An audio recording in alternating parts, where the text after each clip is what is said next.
The Department of Petroleum Resources is engaging power generation companies on how to fully utilize the nation's gas resources for increased electricity supply.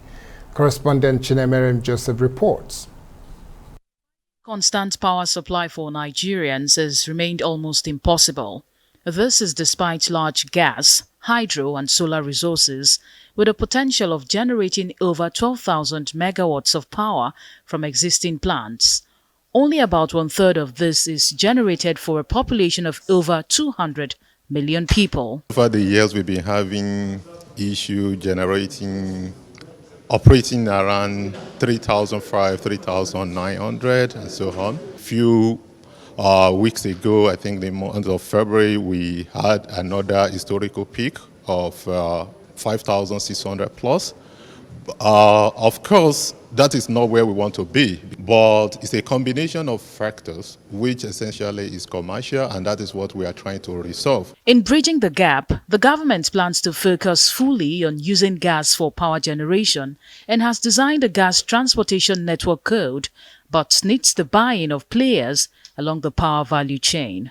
Last year, February, the president engaged or challenged the department to come up with a platform, an arrangement, a code that will bring about transparency, availability, as well as predictability of gas in the country.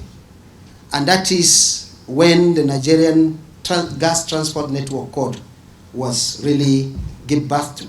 However, the power generation companies do not agree with certain provisions in the gas transportation agreement. NGC, as an operator, did not go to sleep.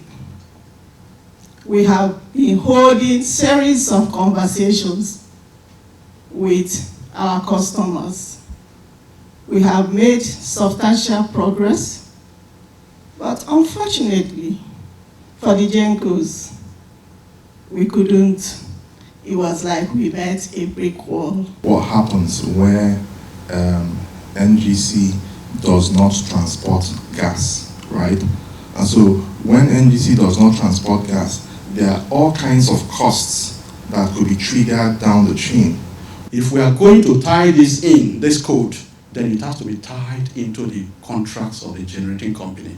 It has to be back to back, to avoid any gaps. The Department of Petroleum Resources says the agreement is still being fine-tuned and will consider all observations made. Most of the comments, they exclude that cost, which everybody is robbed in the network code, and to make sure that the explorer, the producer, the shipper, the transporter, the user is all involved in costing the gas so that the gas is affordable and available. By 2022, players in the power sector are expected to align with the Gas Transportation Network Code.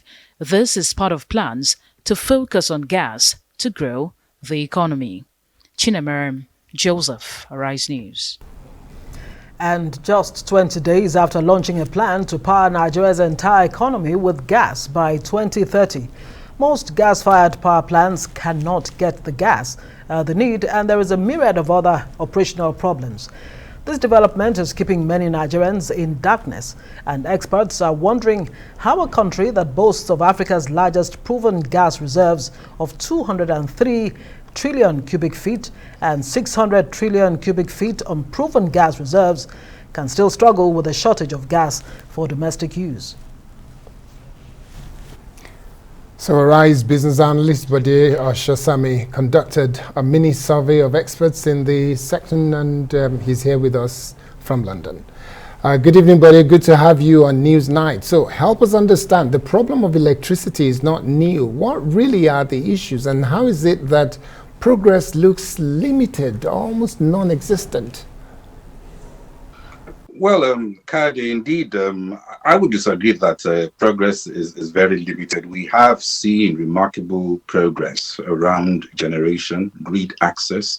According to the people I spoke with in Nigeria, the experts who've been looking at this sector for decades, we have seen introduction of mini grids, which have allowed small-scale players to take on underserved areas with little or no access to the distribution grid. Also, we've seen progress with the new institutions, with the reforms, and many positive government interventions navigating many tough factors. The big issue is that we are dealing with a difficult transition from an inefficient government-centric electricity space to a more privatized, more efficient environment. And they mentioned three main challenges. First is you must have a market viable for the investor.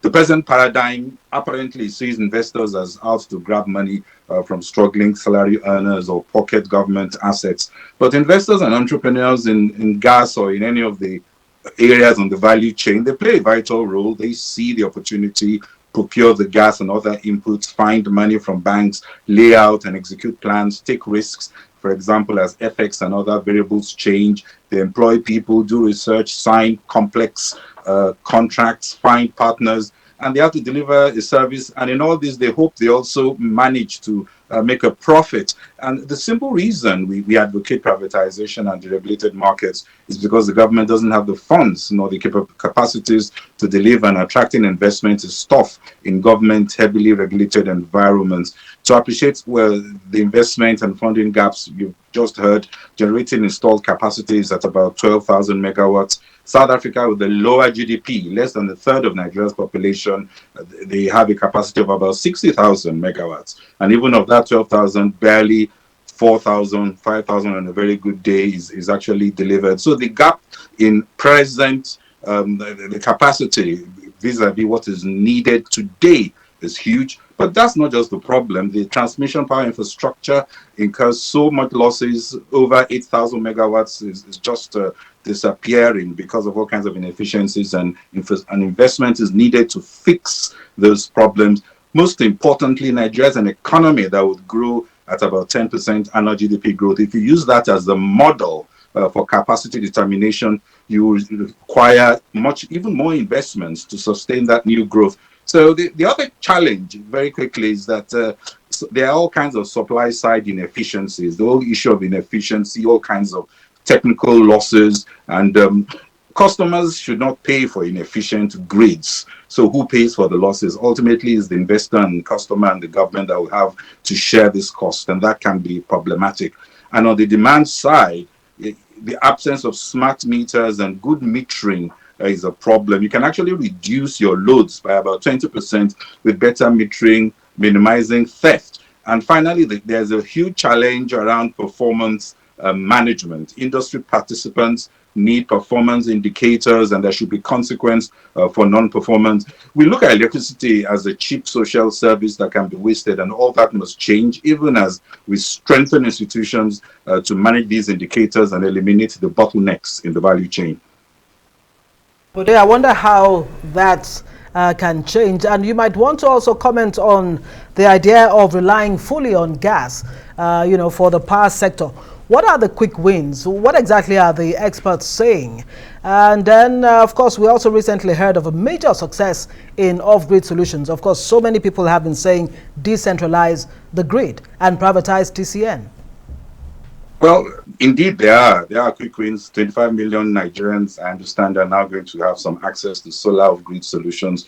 But I think three quick wins that are most important. Just having very good performance metrics. That's standard. Preconditions, for example, to access things like the payment assurance facilities, there must be adequate performance conditions. And DISCOs, for example, must be held to account to ensure that they are investing in metering and distribution infrastructure. The other thing is that you need strong measures to curb electricity theft and industry crime, and of course, audit all these losses, and more funding so that you can have this gas also targeting mini-grid solutions centered around productive activities. And of course, you need more decentralized off-grid solutions to also improve access to electricity. So the gas, and we shouldn't just look at gas, we should look at gas, renewables, biofuels. I won't even rule out nuclear power, given the huge gap that we have. So everything must be on the table. We need also more market reflective tiered pricing, so those that can afford pay more for services, so that you can recover some of the costs. But another quick win is that they mentioned was the Siemens deal, which some see as a potential game changer because the overhaul of the huge transmission and distribution channel and all the losses, you will eventually be able to wheel more electricity to your customers. And if you can get those 8,000 or so megawatts that is disappearing every day due to losses back to the customer, then of course you will see some improvements. That's good. We know that there is the issue of economic impact of power supply, or poor power supply especially. Are we likely to see a huge impact on our GDP? No doubt. I do think so. From what you've seen in South Africa, they also had a huge problem with their power systems, and the GDP growth was impacted. We are struggling with about 4,000, 5,000, 3,500 megawatts, 7 years post privatization. Manufacturers spend conservatively up to 100 billion on self-generated energy annually. Households also spend a lot. This is much more expensive, weighs on the economic growth and profitability, also noisy and polluting. So my point is that we need the war room approach, otherwise the drag on the economy will persist. And let's not kid ourselves, if we do not solve this power issue, the economy cannot take off because there's no fuel for the propulsion that you need. And I wonder what you would say are the long-term measures, needed. I mean, given that we have a fast-growing population and we're hoping to have a fast-growing economy that will actually need more power. Bode, 30 seconds. Well, quickly, three things come to mind. Overhauling the transmission is so critical, and experts are now saying we need to find an optimal balance of regional and national transmission structures. There are conflicting views on the best mix, but we have to sort that out and maybe go more regional. And then we just have to improve the gas networks, better market incentives, especially pricing of gas to encourage investment. Nigeria is no short of gas, so we just need to make that decade of gas a reality. And then we need to deploy smarter, advanced metering systems, better automated and efficient grids, and of course, investments and research for more local manufacturing of meters and the equipment so that we can get more of the value also locally. Bode Oshosami, Arise business analyst, thank you so much for joining us from London.